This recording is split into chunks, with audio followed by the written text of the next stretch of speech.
भाई जो गुरु बचन पे डट गे, कट गे फंद 84 के, कट गे फंद 84 के, कट गे फंद 84। भाई इंद्र कुबेर ईश की पदवी, ब्रह्मा वरुण धर्मराया, विष्णुनाथ के लोक में जाकर तू फेर उल्टा आया। मन तू चल रे सुख के सागर, जहां शब्द सिंधु रत्नागर।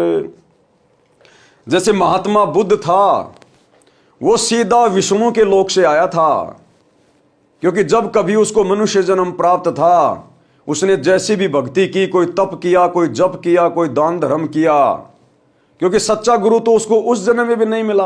अगर सच्चा गुरु उसको मिल जाता और वो आत्मा अगर आजीवन मर्यादा में रहकर भक्ति करती, तो दोबारा उसको मनुष्य जन्म लेना नहीं पड़ता, उसको महात्मा बुद्ध के रूप में जन्म लेना नहीं पड़ता, उसका मोक्ष हो जाता।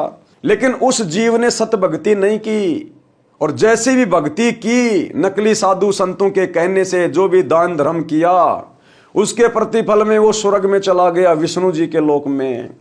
वहां उस आत्मा ने, जब तक उसके पास भक्ति धन था, उसने सुख भोगा, और जैसे उसका भक्ति धन समाप्त हुआ, उस आत्मा को महात्मा बुद्ध के रूप में नीचे धरती पर जन्म दे दिया गया। अब जो आत्मा सीधी ऊपर के लोकों से आती है, उस आत्मा को यहां पर वो सुख दिखाई नहीं देते, वो आत्मा बेचैन हो जाती है, क्योंकि जो स्वर्ग में सुख है, उन सुखों की तुलना में इस पृथ्वी पर यदि कोई राजा बन जाए, तो भी वहां के सुखों के आगे वो भिखारी है, भिखारी। तो राजा के घर में जन्म हुआ था महात्मा बुद्ध का, उसके बावजूद भी उसको राज्य में सुख नहीं दिखाई दिया, और वो आत्मा फिर से सुखों की खोज में घर से बाहर निकल गया, महात्मा बन गया। लेकिन उस जन्म में भी उसको कोई सच्चा मार्गदर्शक गुरु नहीं मिला, कोई तत्वदर्शी संत नहीं मिला, जिस कारण से आजीवन उसने उल्टी सीधी साधना की, तपस्या की, और जैसा भी था अंत समय में वो अपना शरीर छोड़ के चला गया। तो भाइयों और बहनों, सुख केवल सच्चे सतगुरु की भक्ति में है, केवल सच्चे सतगुरु की भक्ति में। तो आज मौका है आप और हमारे पास में वो सत भक्ति करने का। भाई असंख्य जन्म तो है मरत्या होगे, जीवित क्यों न मरे रे। सतगुरु कह रहे हैं तुझे असंख्य जन्म हो गए, तो जन्मते और मरते।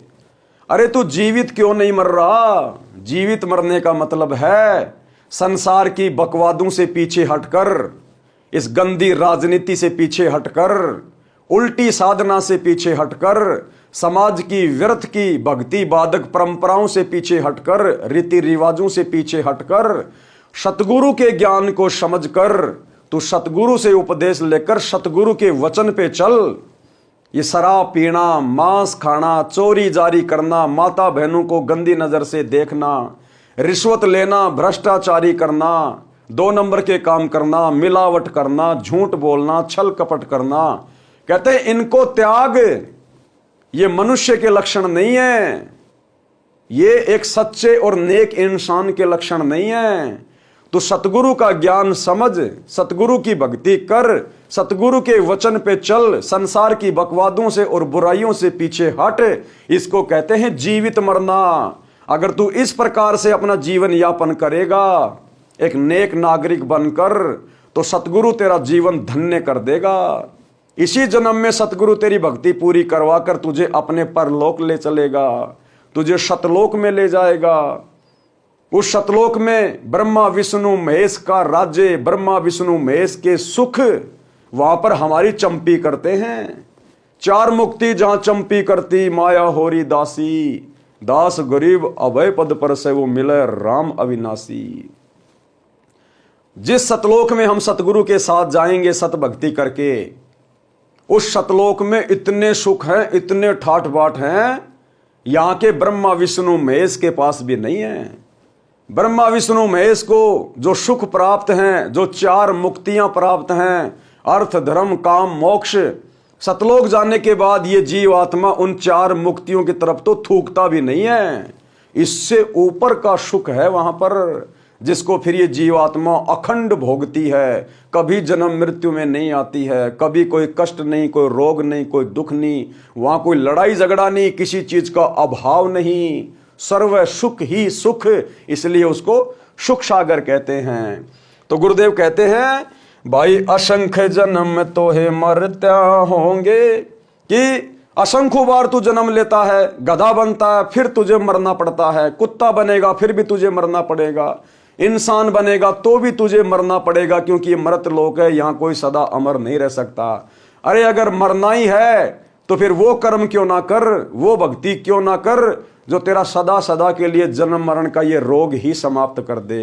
भाई जो गुरु बचन पे डट गे, कट गे फंद 84 के, कट गे फंद 84 के, कट गे फंद 84 के।